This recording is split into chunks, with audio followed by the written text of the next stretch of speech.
Hello and welcome to another episode of DotDotDot. It's been a while, but before we start, I just wanted to let you all know that today's episode is sponsored by Canada Dry. Yes, we're very excited for our very first sponsorship because seltzer. It's all we drink. It's all I drink. It's all Henry drinks. In fact, I don't even remember the last time that I had real water. I don't remember the last time I had something to drink that wasn't sparkly or lightly fruit flavored. No, I'm just kidding. That would be very unhealthy. I actually do have a bottle of regular water right here next to me. So thank you, Stop and Shop, but you didn't sponsor us. But yeah, now without further ado... Welcome to DotDotDot. Ding! Yeah, so we got a new, studio stuff. So that was me just playing the piano there. Yeah, and you won't hear me shuffling through papers anymore because I have an iPad. Wow. I have an iPad. I mean, my father has an iPad that I took. Thanks, Dad. Thanks, Dade. Okay, yeah. So we've got a really exciting episode today because it's been a while because I'm busy. We're just busy. We're busy people. Leave it at that. We're not No, drug lords. I don't need to explain myself. I'm just a very busy person. Henry's a very busy person, but we're back. Yeah. We're better than ever, baby. 2018, first episode. It's 2018. It's April. Surprise! I mean, it doesn't feel like April. Honestly, the weather outside might as well be The weather February. outside is frightful. It's April. It doesn't feel like it. Because it's Christmas. As long as... Because Oh, it's not my July God. 9th. I won't even bother explaining that joke. But yeah, Did we have that on a podcast? No. Did we make that? We don't have that on a podcast. We don't have that on a podcast.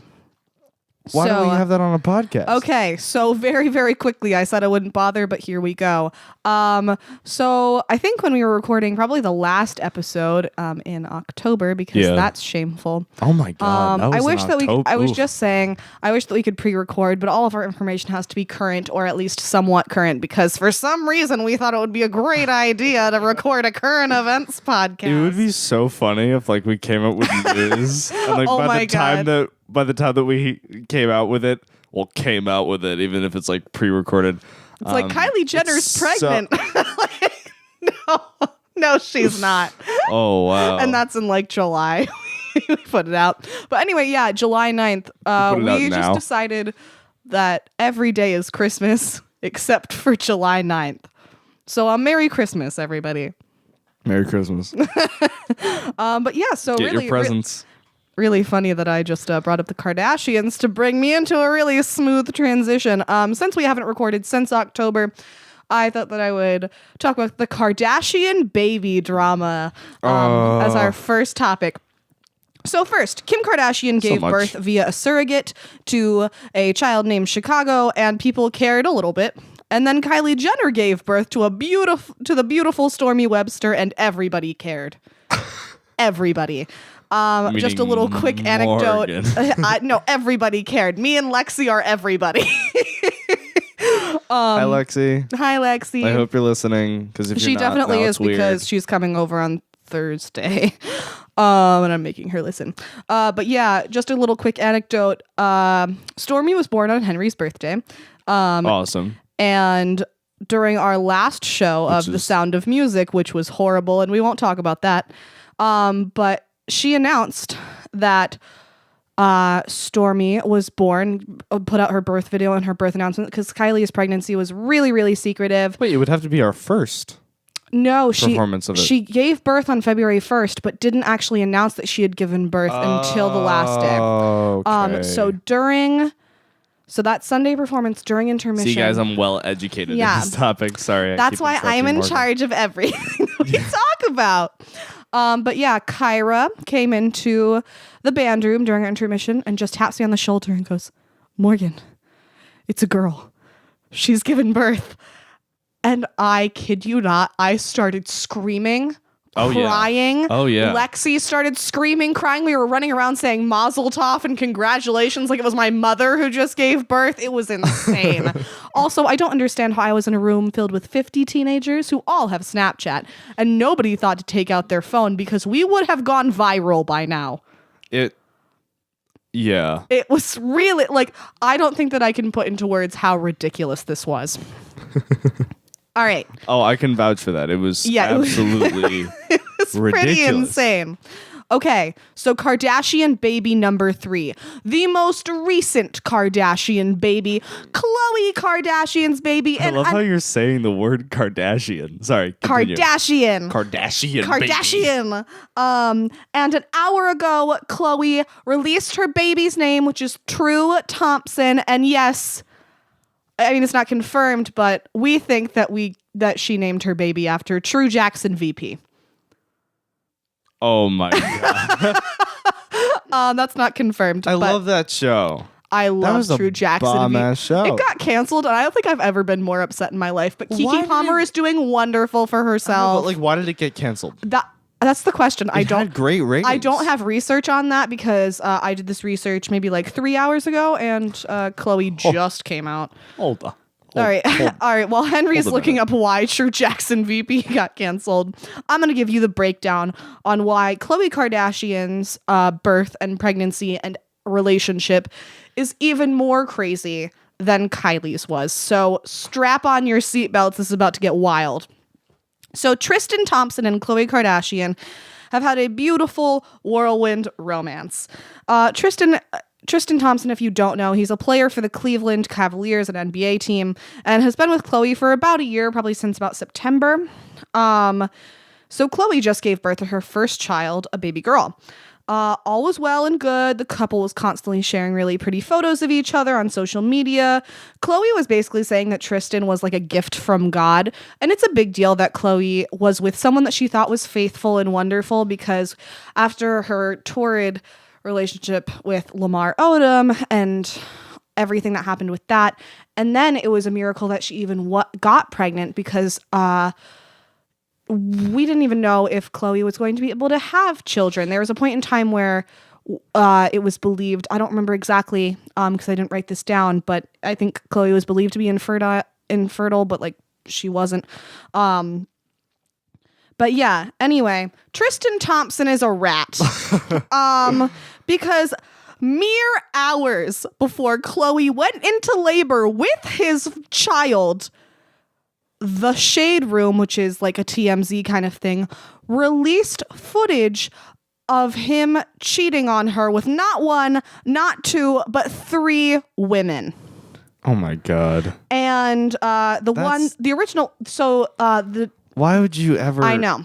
Why would you ever cheat to begin with? I'm sorry. If you're cheating on Khloe Kardashian, I'm sorry.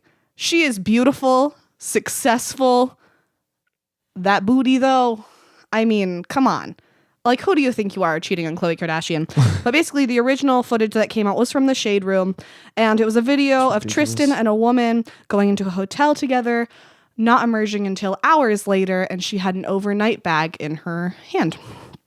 So, everybody has their own opinions on it, but it is worth mentioning, because I don't want this to be fake news or anything, that Tristan cheated on his previous girlfriend, Jordan Craig, with Khloe while Jordan was pregnant as well.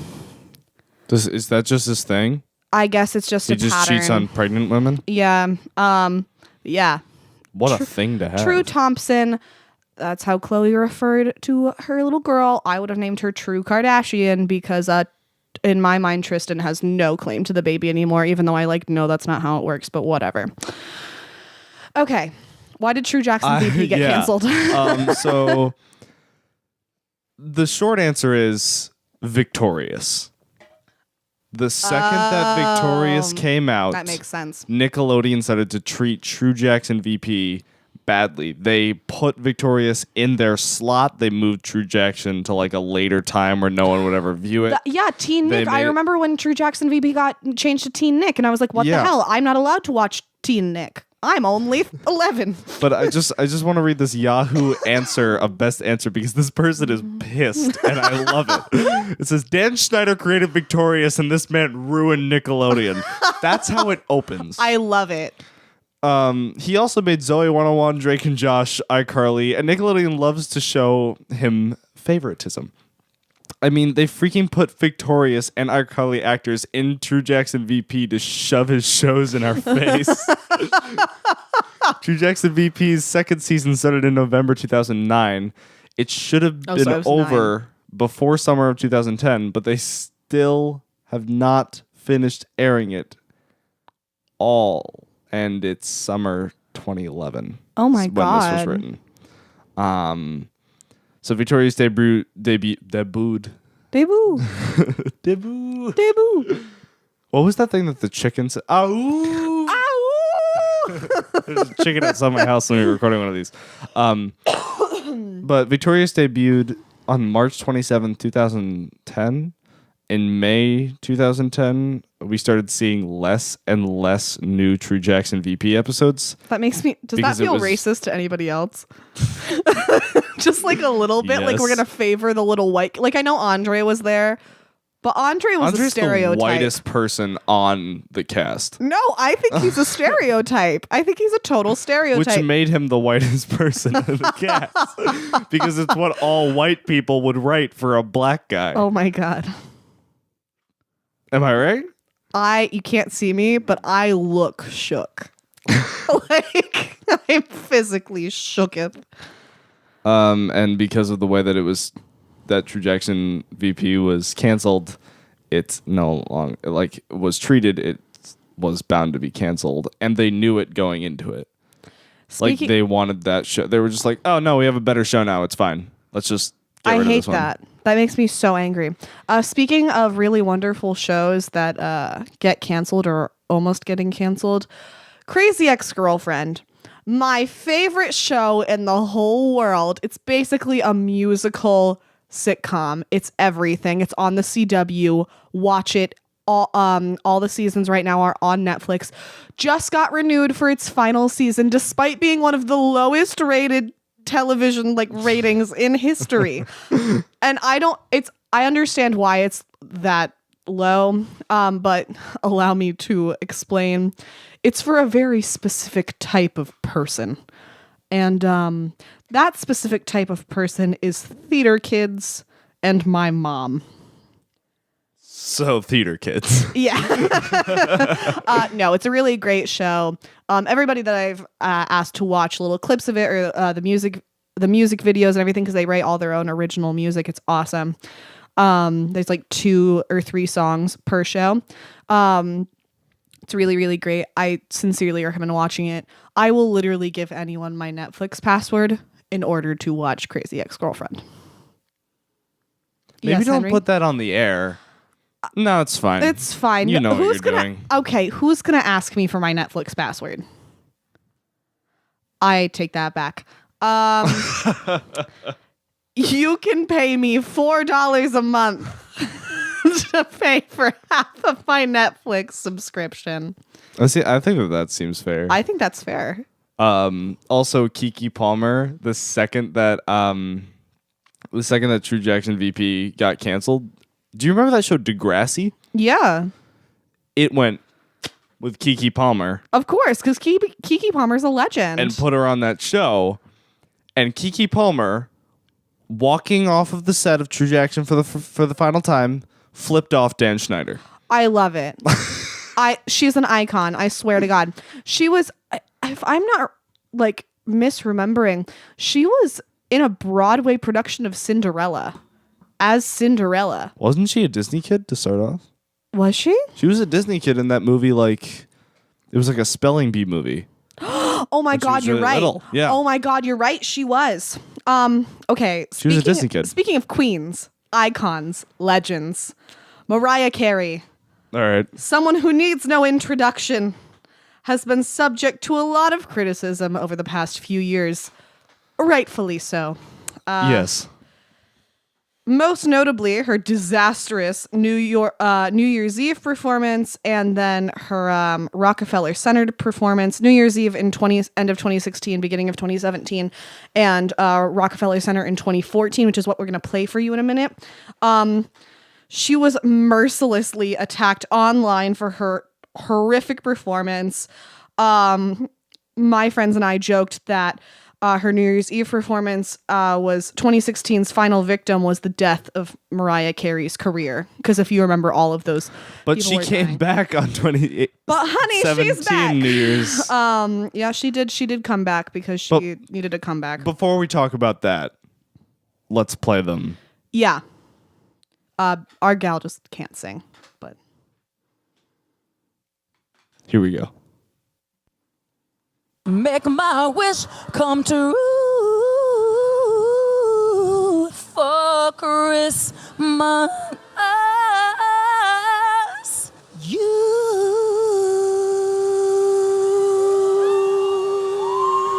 make my wish come true. I'm just gonna keep on waiting. You. I hear those sleigh bells ringing. Won't you please bring my baby to me? So make my wish come true. You.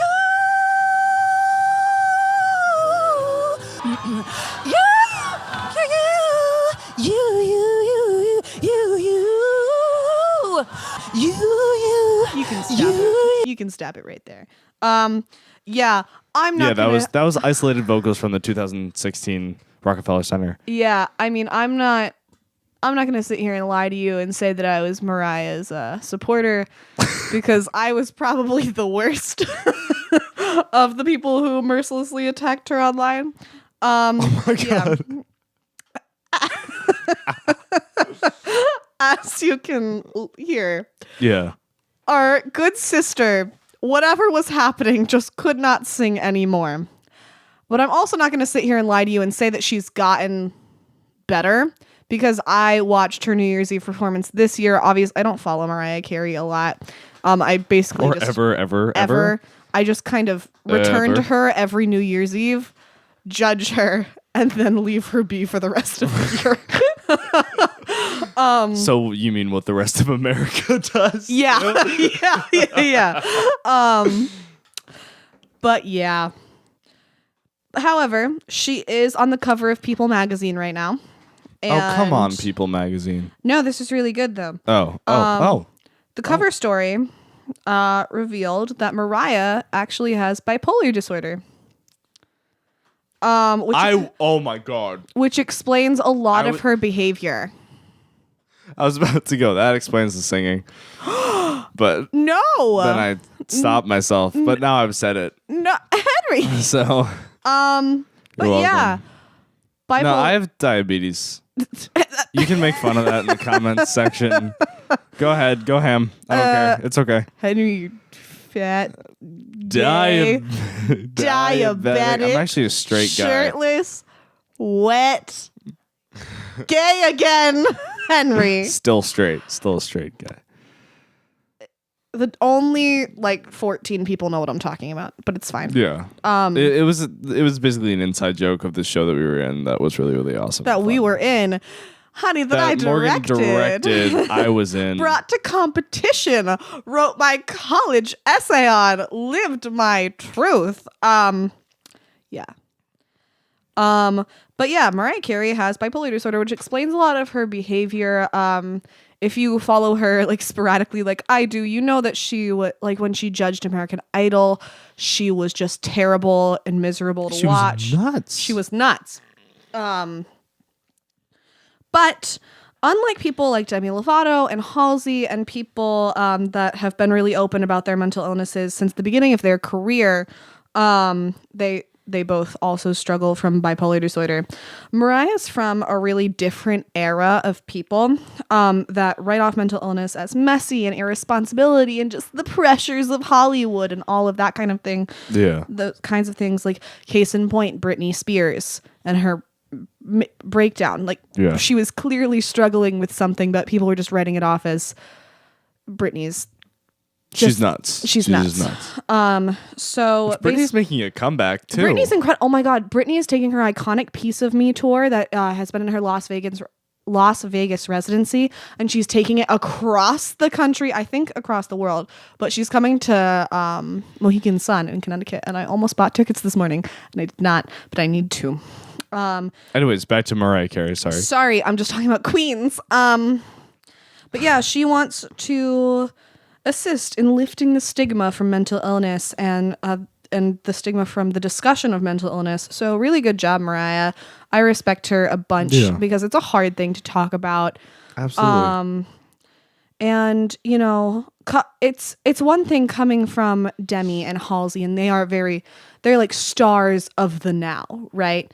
Mariah and Britney and like, I don't know, like Christina Aguilera, they're all from a different era. And so to hear somebody from that group of people who are incredible in their own right actually talking about a discussion that's really, really high up there right now is really cool. So I respect it a bunch.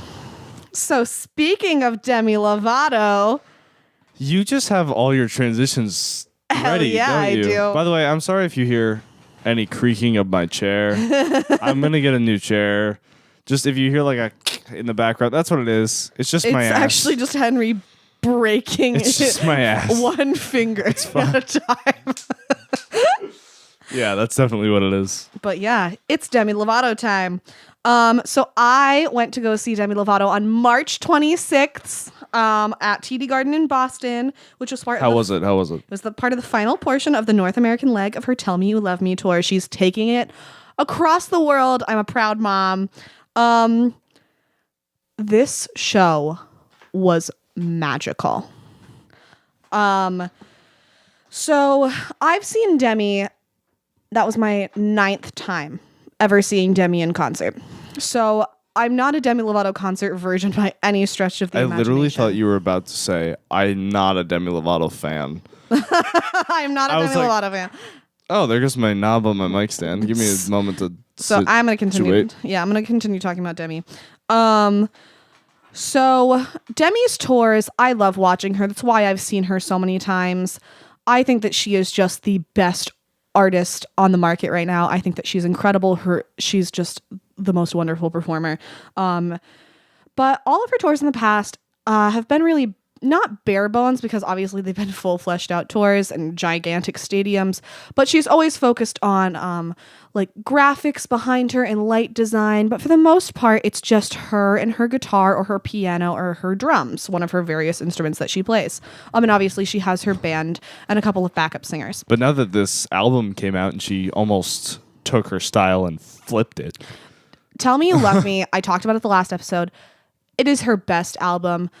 I'm serious. People that aren't even Demi fans, I've made them listen to it and they've been converted. They bought the album, put it on their phone, listen to it all the time. This album is incredible. I actually listened to it in preparation for this episode. She's damn good on this album. She's damn good on every album. But I'm so honest, I've never liked an entire album of hers. I've liked a couple of songs and that's it. This album, I have it on vinyl. I have it on CD, have it on my phone, have it on my iPad, have it on my laptop. I listen to it all the time and I listen to it all the way through because every song is a masterpiece. But you can definitely show, I mean, she had already kind of come out of her shell as a performer. Oh, absolutely. In this one, you can definitely see, and as an artist, her it's just getting comfortable with herself enough to experiment more. Yeah, all of her songs, works. You know, she's grown a little bit with each album.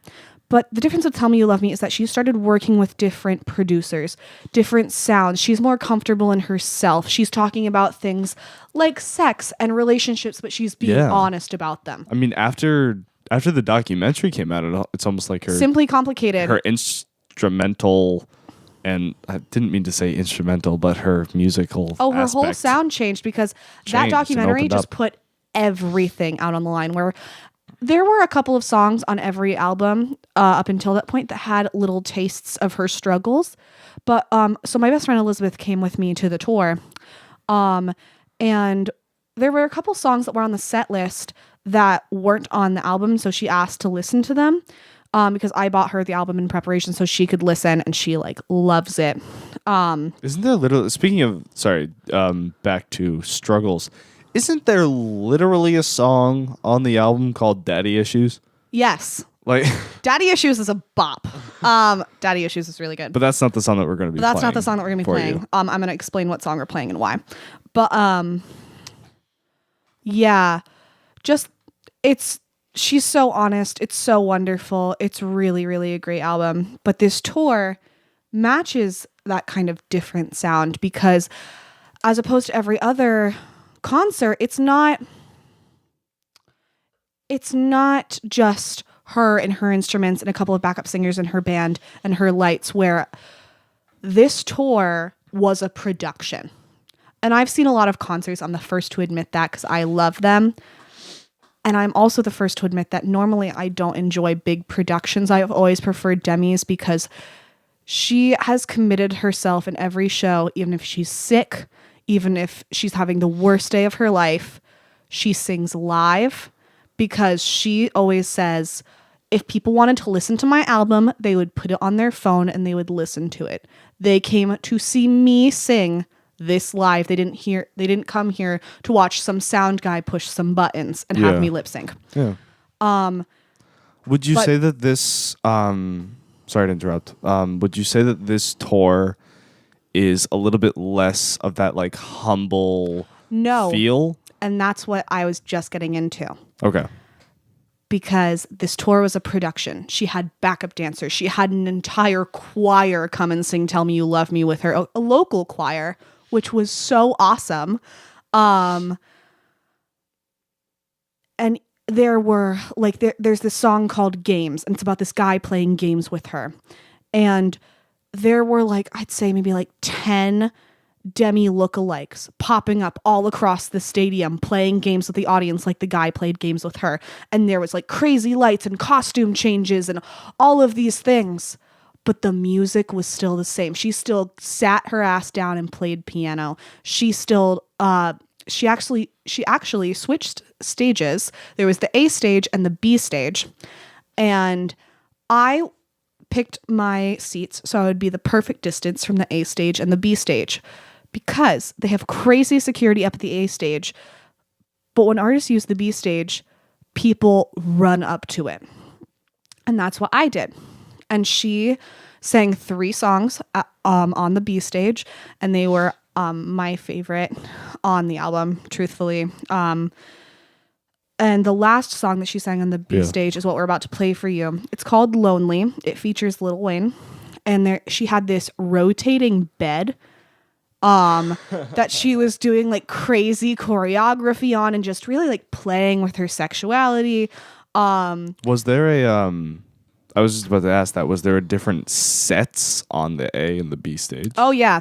So the B stage had the rotating bed, and a couple of her background dancers came back. It was so artistic to watch because she just had like 2 or 3 dancers come on for each song, and they had basically had solos as she was playing her guitar, and they were like kind of like dancing around her. How long do you think that this all took to put together?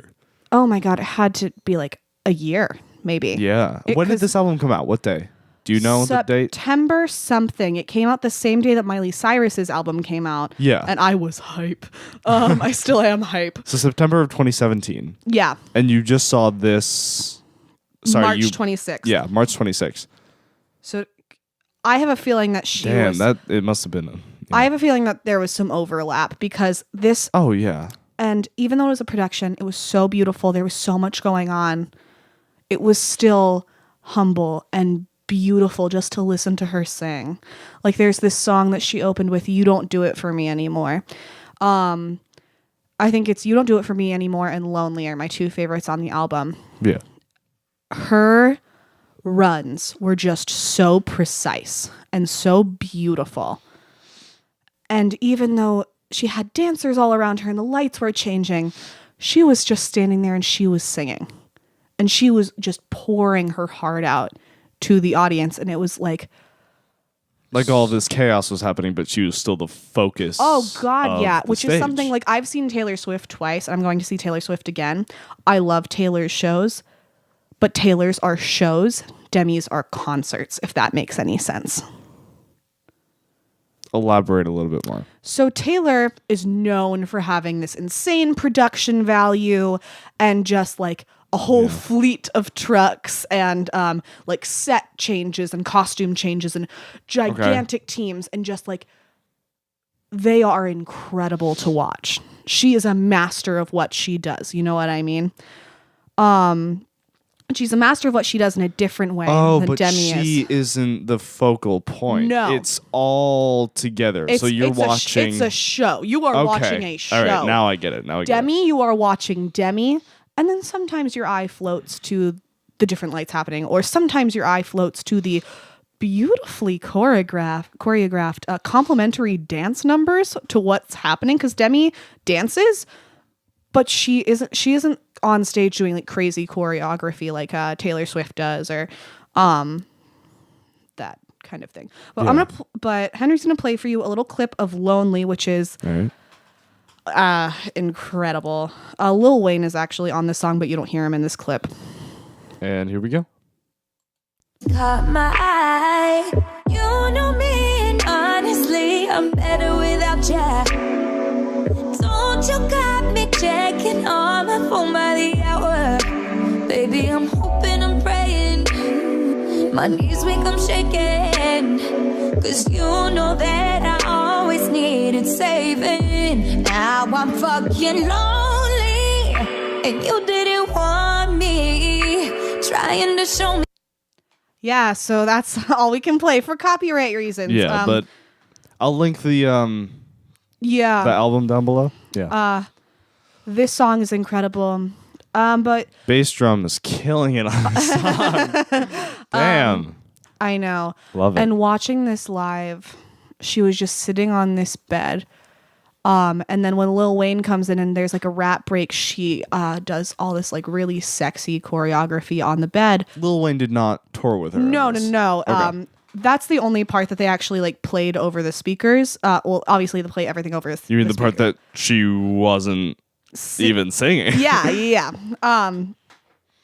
But why I brought this up is not just because I was, 3 feet away from her during this moment, made eye contact with her during this song. I swear to God, I almost wish that we could like put in the audio of this. There's something that I put on my Snapchat story that as she was singing "Lonely" to me, like staring at me, because I was just living. I had my phone up because I take a lot of photos, but I'm not the person that like watches the whole concert through their phone. But there was no way in hell that I was letting this moment pass by, because I knew that there was only 3 songs that I was going to be that close to her. My seats were phenomenal for the A stage as well. It was like the perfect distance. But you weren't 3 feet. But it wasn't 3 feet. It wasn't 3 feet. Like I could have reached out and touched her beautiful, beautiful thigh if I wanted to. But I was holding to. I did want to, but I didn't want to like alarm her. Because but I was holding my phone up. Lonely. What the? I was holding my phone up and I was like, "You're doing great, sweetie." Like I Kris Jennered at her so hard. But do you have the Snapchat saved? Yeah. Can you send it to me? Yeah. All right. So this is the Snapchat right now. We're gonna play it. Yeah.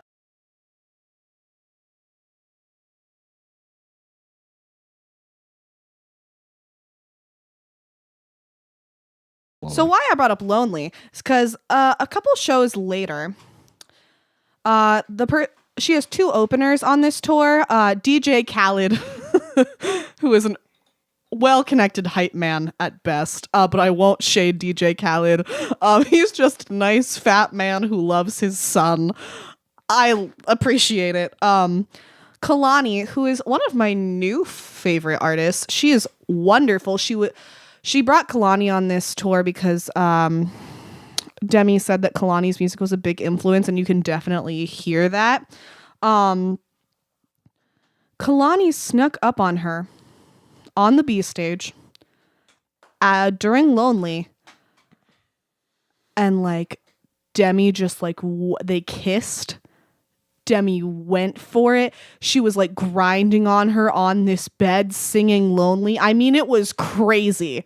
Wow. So all of a sudden you went from production to porno. Yeah. Around, 2 seconds. Oh yeah. It was great. There's a lot of conspiracies around their relationship because it's been rumored that Demi is dating this woman named Lauren Abedini. She's a DJ. She goes by Kittens. She just performed at Coachella.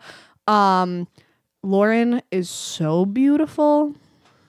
Like, look up Lauren Abedini or I Am Kittens on Instagram and just look at her. She is like the most beautiful woman in the world.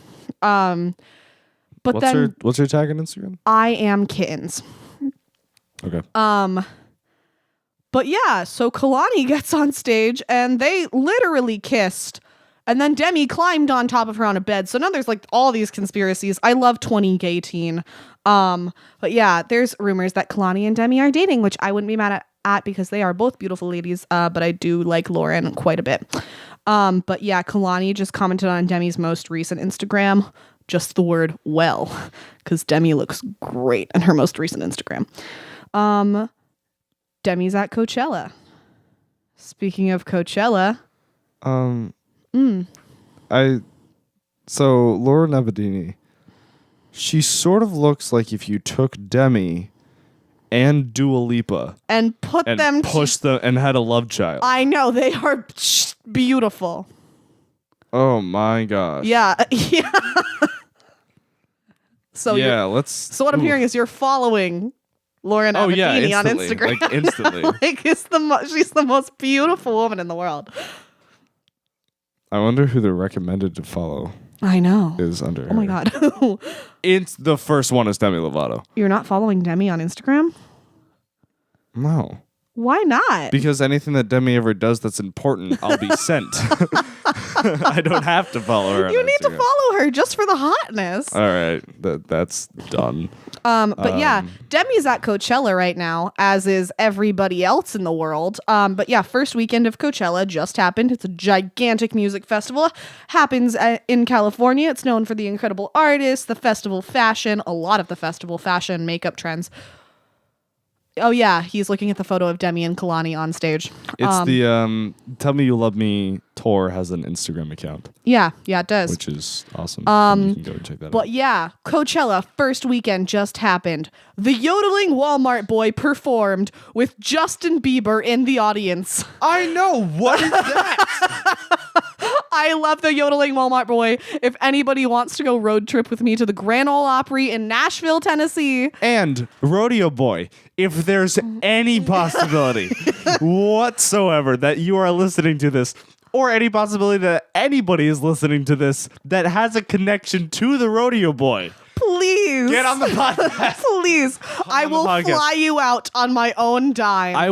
I will interview you with the same questions that we interviewed Eden Castile with. Which won't make any sense, but you'll answer them. I actually had an idea of what we would do with the Yodel Boy if he ever came on the podcast. I would have him sing the song. Oh, well, yeah. No, that would be our intro song. Do you think that he's really sick of that song by now? Oh, duh. Like he just hates it, and every single time that someone brings it up, he's like, "Oh my god." Obviously. Sorry, he's Southern, so it's "Oh my god." Oh my god. Yeah. No, but he just went on the Ellen show, and he said that his one dream was to perform at the Grand Ole Opry, and Ellen made it happen for him. Oh my god. And I like so desperately want to go. But yeah, Justin Bieber was like in the audience bopping, and I just thought that was the funniest thing in the world that I had to bring up. Yeah, there was a thing on Snapchat like the day after, or even it was like the same day, yeah. Where it goes, is Justin Bieber a bigger fan of the Yodel Boy than you? Yeah. Best title. So that was really iconic. But the most iconic part of the first weekend was Beyonce and the Destiny's Child reunion that happened during Beyonce's set. Keep going. So that just pause there. It was crazy. Basically, Beyonce was the big headliner of weekend one and brought on her former Destiny's Child members, and they sang, forget what song they did. People freaked out. People are calling it Baychella instead of Coachella now. For the correct reasons. We are all slaves to Beyonce. But like I mentioned earlier, the festival fashion trends at this time of year, like super crazy. If you go to H&M in the middle of Ohio, you will see Coachella festival fashion. Like Coachella is just this gigantic media thing. But yeah, Festival fashions in the past have been like flash tattoos, which are basically like temporary tattoos, but they're like metallic. Damn, I want one of those. Native American influences, which like we won't talk about those. Because they're borderline racist. Yeah. But yeah. It's fine. It's fine. That doesn't exist. But I wanted to talk about this year's festival fashion trends, which make me really upset because like this is what's gonna probably influence all the places that I shop for the next like year or so, and I don't think that I can pull off any of these, but I'll talk about them. You'll just shop for me. There. Do you want to wear high-waisted underwear and bra patterned sets with cool. Yeah. But yeah, the biggest trends that I've been seeing for the Morgan, fashion. that's what I'm wearing right now. Oh, crazy. What do you not get? But they're 2-piece sets and they're like they kind of look like high-waisted bikinis, but they're like basic, for lack of a better term, they're like underwear and bra sets, and they're like fun patterns. And then on top of those, he'll wear like entirely fishnet like mesh dresses or skirts. I think it's a Dua Lipa rocking one of those. Yeah, it's a really big thing. And then festival makeup, again, people do their makeup like really crazy fun colors during this time, but what's really, really blowing up right now is eyebrows, which makes sense because eyebrows are like a huge thing. But I mean like really fun eyebrows. Like they'll put like crazy colored brow gels, so people just have like pink eyebrows with Swarovski crystals and gold flakes in their eyebrows. It's like crazy. Oh my god. But yeah. Insane. So outfits, they're a thing. I'm wearing a Drew University sweater. Henry has decided it's spring with a tropical printed polo. Polo. I don't know what it's a pocket t-shirt. Yeah. It's just a. So, Henry popped a pimple before we started recording, and he put a Band-Aid acne over his chin. So I don't have it anymore because it was ripping my lip and making me incapable of smiling. And then when I took it off, it was the most unbelievable pain because I haven't shaved in a few decades. So I want to talk about the That's a Lizzie joke. Martinez dress code story. So there's a 17-year-old Ooh. high school student. Her name is Lizzie Martinez. And she was pulled out of class about like a week ago and forced to put Band-Aids over her nipples because she was distracting the other students for not wearing a bra. So for those of you without breasts, like Henry. if you wear like a big t-shirt or a big sweatshirt and you don't wear a bra, even if it is like -2 degrees outside, you can't see your nipples. Your boobs just disappear. I'm not wearing a bra right now. I'm wearing a big sweatshirt. Bet you couldn't tell. She was Not at wearing all. an oversized Calvin Klein t-shirt or like long sleeve shirt. So the dress code, it's worth noting that the dress code only stated that any clothing that was distracting to the other students is inappropriate and you are not allowed to wear them. So what they were basically saying is that her nipples were an inappropriate clothing item, even though you couldn't see them and like you can remove nipples. Like nipples are just fun accessories. They just screw off. Yeah. They're stickers. They're appliques. Yeah, that's why nurples hurt so much because if you don't do it yourself, it's just it's hell. But yeah, so they gave her 2 Band-Aids, or they gave me 4 in total, 2 Band-Aids for each nipple. What do you need? Yeah. What do you need? 4 for 2. So she had to put 2 Band-Aids on each nipple, wear a second shirt under the Calvin Klein shirt. Now, and keep in mind, this is not a tight shirt. This is like oversized. Like, I'm cute and I shop at Free People, like oversized. I love the voice that corresponds with that. And she was asked also to bounce up and down so they could see how her breasts moved. Does that not make you uncomfortable? That's sexual harassment. Yeah. Does that not? That's like no doubt sexual harassment. And Ew. Who was asking her to do this? Just the administration of the school? School nurse. Okay. But It's yeah, still have not you ever better. ripped a Band-Aid off of like your arm, your face? It hurts. It hurts really bad. So just imagine that pain twice on each nipple, which is arguably one of the most sensitive areas of your body. And it's like cruel, unusual, sexual harassment. I just have a lot of problems with it. And just to prove it, Henry is now going to go into the bathroom, get a Band-Aid, put it on his nipple, and rip it off.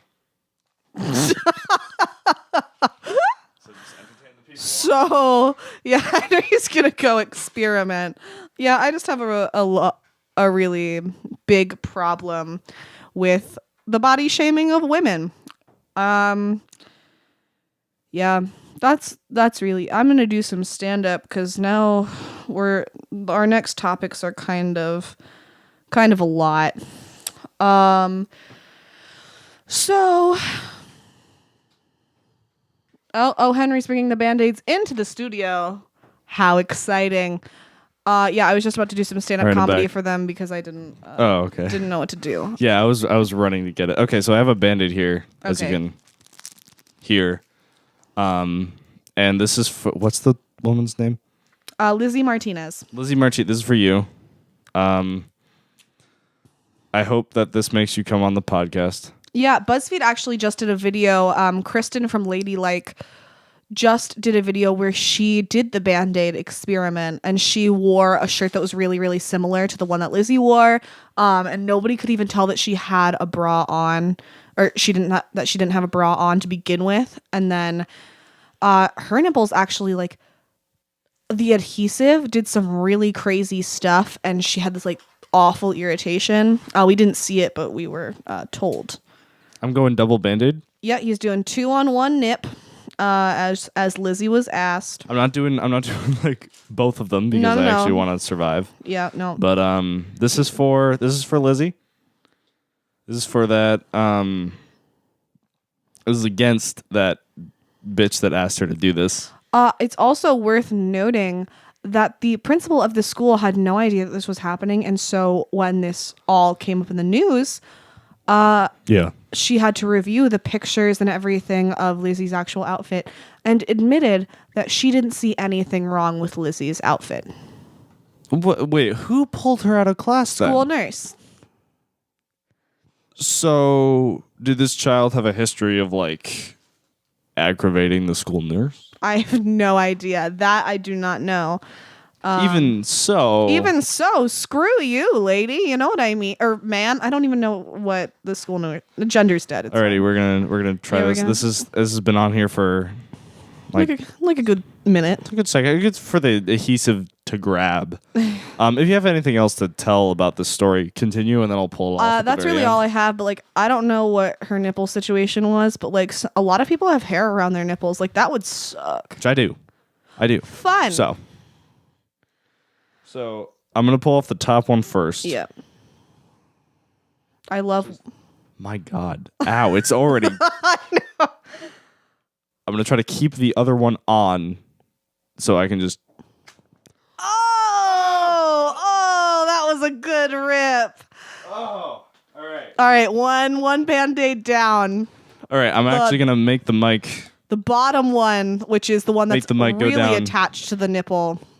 Oh my do you God, see that? it's red. It is. Oh my God, it's so irritated. You can see, it basically looks like... Do you want to get a Snapchat video of this just in case? Yes. It basically looks like... I have the outline of the Band-Aid. Yeah, it looks like it's been like on me right now. emblazoned into his skin. Yes. Please save this because it's not Yeah. happening again.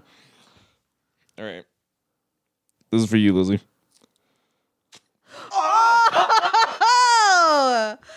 Oh my God. Okay. Oof. Oh. All right, so Henry, if you could just come over here so I could examine your nipple real quickly. Oh, that's horrible. And that's like, it just happened.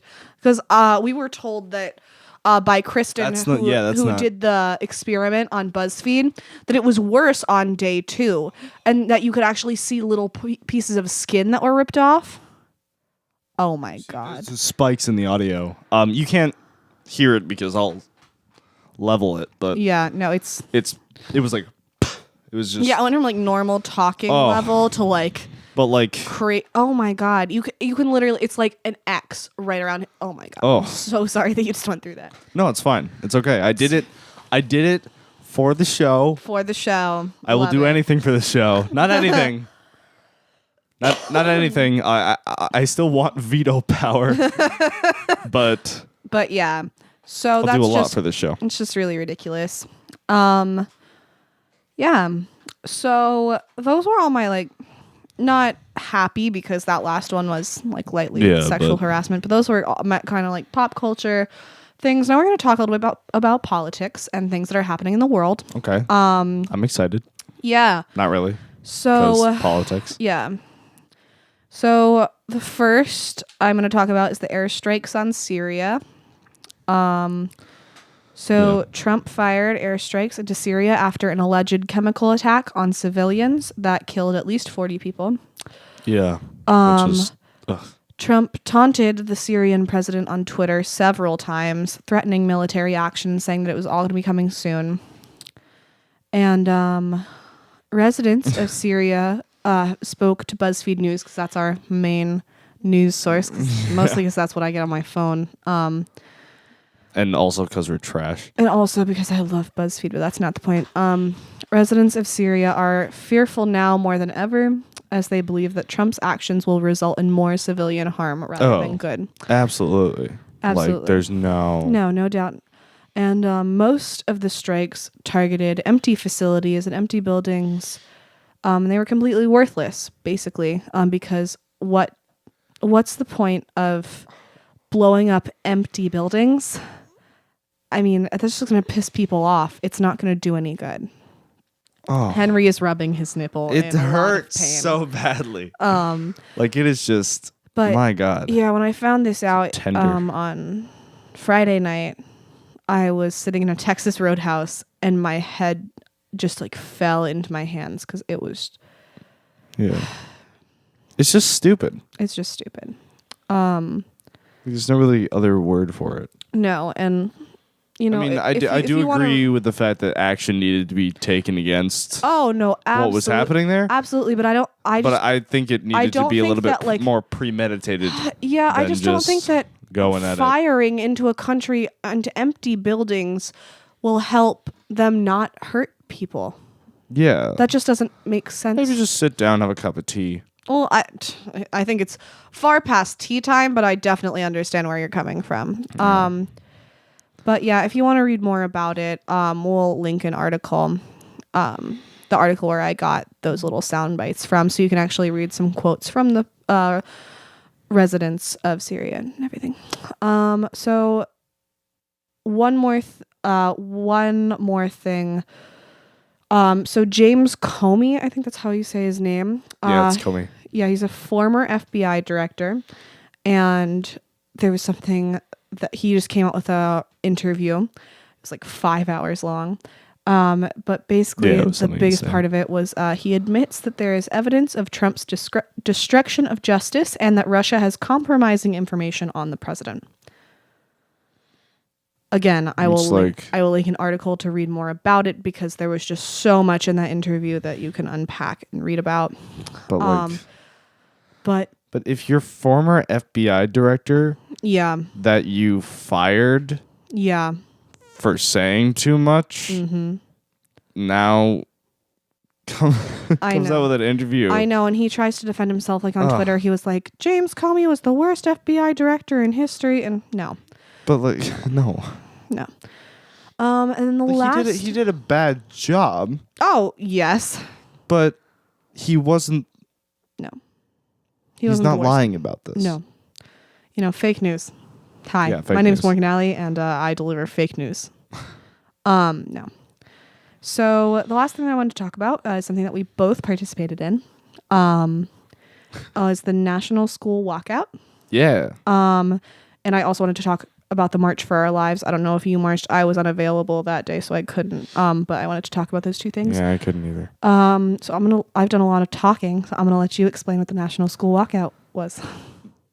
Oh, I was not. I wasn't prepared for this. So basically, on a certain collective day that everyone kind of, did Parkland decide what day it would be? I think the Parkland victims decided what day it would be. Yeah, Parkland victims decided what day it would be, where basically to show your support for what happened to those kids and to try and avoid it ever happening again. Yeah. To support basically the movement of #NeverAgain. And, anti-gun violence because, yeah. And we can talk for months about that, but... Yeah, basically people... I said that I was going to let you explain it. Keep going. But basically to show your support for the #NeverAgain movement and for the victims at Parkland and for hopefully finding a solution to this problem, the Parkland victims and the Parkland students that were involved in this shooting all got together, all picked a day that everyone would do a national walkout, or some people did a sit-in, which you can pick and choose which one you truly believe is more or less effective. Right. But they did a national walkout or a national sit-in to support that. Yeah, and we walked out or sat in or whatever for 17 minutes, 1 minute for each person who died. And every single minute that would pass, one name was read. Yeah, one name was spoken. One of the victims. But yeah, so gun violence is a really big problem in this country. I think that anybody on either side could agree.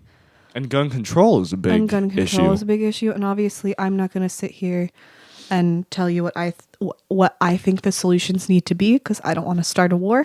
But I think anybody can recognize that innocent children and people are dying.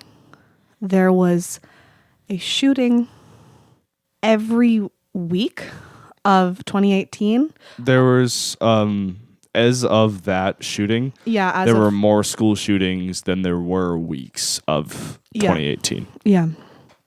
So it was really... which is mind-boggling to think about. Yeah. And I guess I'm just tired of people dying in vain.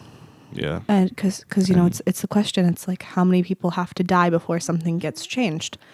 And I was even lucky enough to sit down and do an interview with a woman named Scarlett Lewis, who lost her son Jesse in Sandy Hook. Yeah, she is the ambassador of the Choose Love movement, who I would love to have on the show. Amazing. I would love to have her on the show. Yeah, I can ask her about that. I'm an ambassador of the Choose Love movement at my school. Yeah. Really, really cool. So am I. Really cool stuff. Not cool stuff, but she's doing a cool thing. Her whole thing is social and emotional learning. So basically, we learn about math.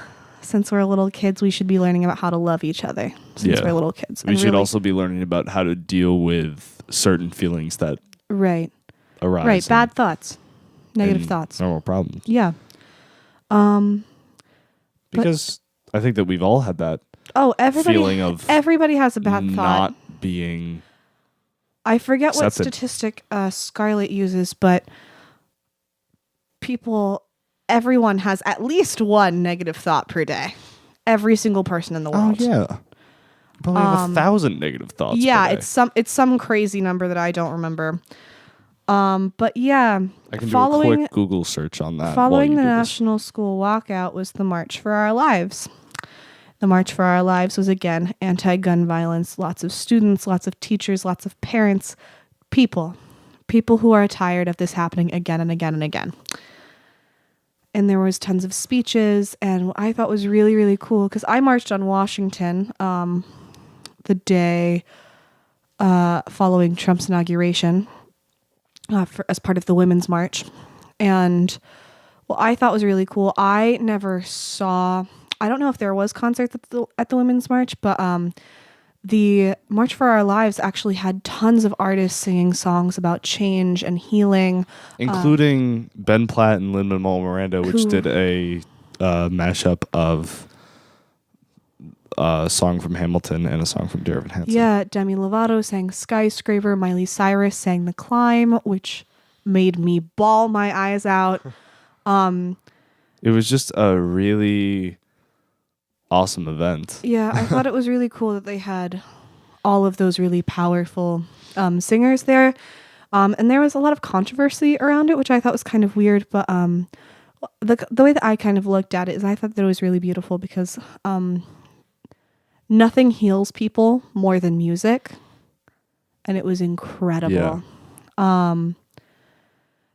There was also tons of speeches, like Martin Luther King's granddaughter. And then there was the lack of speech by Emma Gonzalez. Yes, Emma Gonzalez, who I was just getting to. Yeah, Henry said lack of speech. She had the most powerful speech, in my opinion. She stood on stage in silence for 6 minutes and 20 seconds. As tears were running down her face as people were cheering and chanting because nobody knew what was going on. And she stood in silence for 6 minutes and 20 seconds because that's how long it took for 17 people's lives to be erased. Which means there was, rounding, there was about like 2 people per minute. Yeah. So, yeah. Oh, and just to bring it back to the thing. So we as humans, it seems, have anywhere from 12,000 to 60,000 thoughts per day. But according to some research, as many as 90% of them are exactly the same as the day that we had before. And even more significantly, 80% of our thoughts are negative. Damn. 80%. Damn. And that is coming from Jennifer JenniferHathorn.com. Yeah. So it's yeah. so it's definitely Ending it on kind of a serious note, which is kind of unlike us, but there's a lot of beautiful things happening in the world. Like I'm Jewish, apparently. Yeah, Henry found out that he's Jewish. 23andMe, if you don't do it. The Kardashians, the Kardashian-Jenner family has had 3 children. Marina Marie is pregnant. Elisa Manzolillo is pregnant. Those last 2 women were 2 of our teachers. I'm so happy. There's a lot of beautiful things happening in the world, like Demi Lovato's tour that's bringing happiness across the world. SNL had a great show. John Mulaney hosted. He was awesome. I definitely recommend checking out all the skits on YouTube, specifically Diner Lobster and the National School Walkout skit. It is kind of how to bring funny, make light of a bad situation. Absolutely. Also, make sure to go to JessieLewisChooseLove.org. Absolutely. To go and check out what Scarlett Lewis's message is. It's phenomenal. She's so well spoken, so just kind and caring, just as a person. And also make sure today, once you shut off this podcast or in the middle of this podcast, if you're just listening to this, look across the room, smile at somebody, even if you have no idea who that person may be, even if it's the hobo Larry that you just passed by on the way to the coffee shop. Just smile at him. Maybe give Hobo Larry $1. Or 2. Or 2. Or 5. Or 20. Buy him a meal. I don't know. Buy him the coffee. Actually, just go into the coffee shop, buy the coffee, bring it to Larry. Maybe get him a croissant too while you're at it. Yeah, definitely. But make sure to do that. Yeah. I think today's message is do something nice for somebody and just be happy, man. Also, just Absolutely. one more quick plug. We will be setting up a Instagram, a Twitter, and a BuzzFeed community page where myself and Henry will be writing articles in between podcasts so you can keep up to date when we are too busy to get in the studio and record. And then you can obviously get updated when we upload, which is cool. All right. And with that, we end. Thank you so much for listening to this episode. Of and, .dot.dot. And we'll all see you next time.